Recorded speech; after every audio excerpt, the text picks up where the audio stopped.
патент ва трудовой договори хучона ба МВД Федератсияи Русия ва минуси аннулировать кардани патент ҳамин мебошад ки бале бародарои азиз тақрибан таги 10,000 билет фурӯхтем аллакай. Ассалому алайкум ба ҳама нафарҳое ки ҳама рӯза видеоҳои моро тамошо мекунем.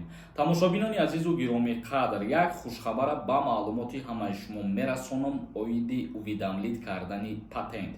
хоб бародарони азизу гиромии қадр, чихеле ки медонем дар канали ма конкурс рафтесай, нархи билеташ 200 рубл мебошад. номерое ки дар рӯи экран мебинед дар ҳамин номер картаи Сбербанк ҳастай. Сбербанк ба номи Муҳаммаҷон меброяд. Сумтона мепартоен ва дар ҳамин номер WhatsApp ҳастай, бо дар WhatsAppаш чектона равон мекунед.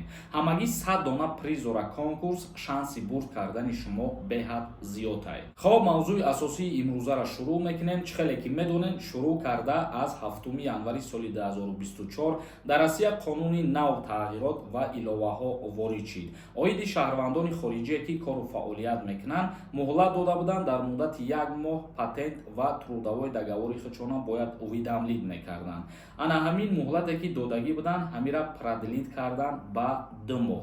яъне ки ҳар як шаҳрванди хориҷие ки дар Федератсияи Русия кору фаъолият мекунад аз рӯзи 7 январ ҳисоб карда 2 моҳ муҳлат доранд ки патент ва трудовой договори худшона ба МВД Федератсияи Русия уведомления равон кунанд. ва боз як савол ба миён меояд дар мавзӯи частни кормекардагиҳо. ягон чӣ гуфта шидагӣ нест бародарони азиз ва шумо ҳамин нозукиҳоро ба назар гирифта аз паси кору бортон бишен ва трудовой договор бикунед, патентҳои худтона ба МВД уведомления равон кунед.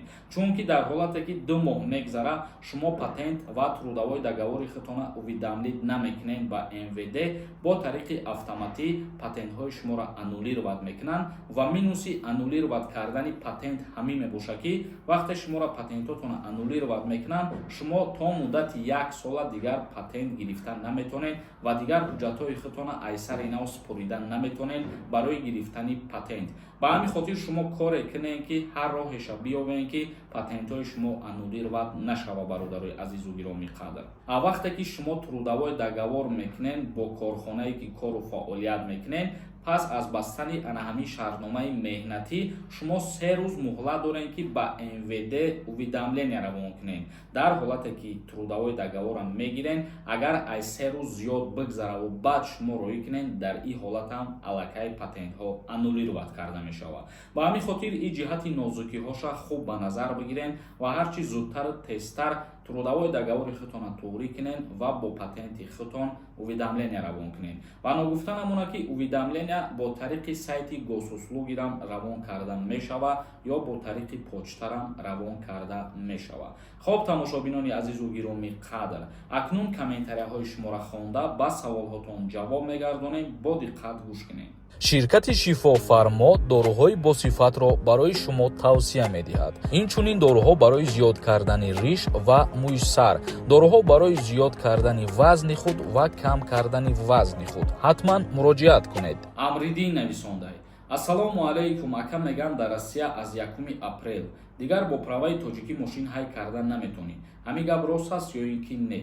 бо праваи тоҷикӣ кору фаъолият кардан иҷозат нестай. агар ки мошинои шахсии худтона просто барои гашту гузор кардан ҳай кунед бигардем, ягон мушкилӣ нест. Сайдуллоев нависондай.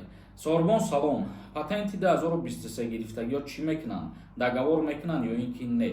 бале бародарони азиз, ҳар касе ки пештар патент дошт ё ҳар касе ки ҳозир патент мегирад, ин қонун ва тағйирот ба ҳама тааллуқ дорад, бояд ки трудовой договор бикунанд. як кас нависонда ассалому алайкум. ака билетҳои конкурс ҳичи қариб омад ё ин ки не?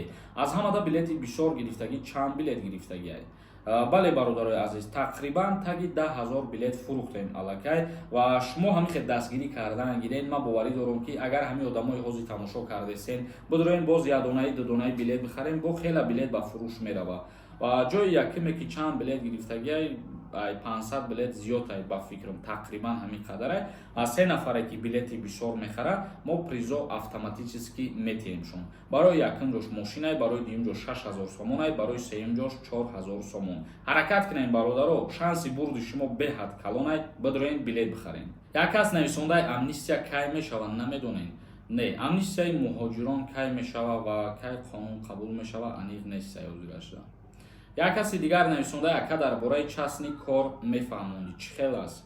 бародарои азиз, барои уведомление агар бигем ягон чӣ гуфта шидагӣ нестай, умуман ба ҳама тааллуқ дорад ки ҳар касе ки патент дора кор мекунад бояд рӯдавои договор дошта боша, то муддати 2 моҳа ба МВД уведомление бояд рӯй кунанд. Нозимов нависондай: ака сардори оила бошӣ, не ки ҳуҷҷат надошта бошӣ, хизмат мебаранд.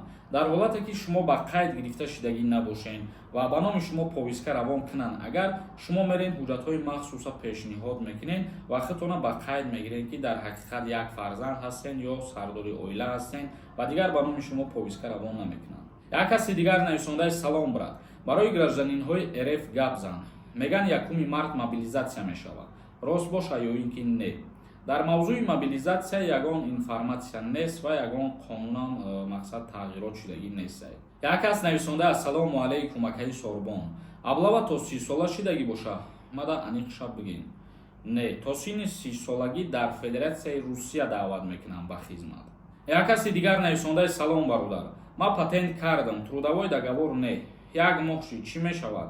шумо як моҳи дигар муҳлат доред ки патенти худтона мақсад бо трудовой договор уведомление равон кунед. як каси дигар нависонда: ассалому алайкум бародари азиз, мегуфтӣ меган ҳами регистратсиёрам аннулировать кардесанд, ҳами гап роста ё ин ки не? не бародари азиз, регистратсиёра аннулировать накардесанд, ин гап ягон асос надорад. як кас нависонда: ассалому алайкум, чӣ хел фаҳмем патент аннулировать шуда ё ин ки не? мо баъзан вақтҳое ҳастад ки як нафара тавсия метиҳем ва ҳамун нафар проверка мекунад патентҳораву запретҳораву дигар ҳуҷҷатҳое ки ба муҳоҷирон зарур мебошанд барои ҳар рӯз истифода бурданшон. шумо ҳамун вақтҳо метавонед ки мақсад дар ҳамун номеро бинависонед дар WhatsApp. дар 3 рӯз 4 рӯз як бор мо ҳамура реклама мекунем. хоб тамошобинони азизу гироми қадр, то наворҳои дигар, худованд ҳамаи мо шуморо нигаҳбон бошад. Render Forest.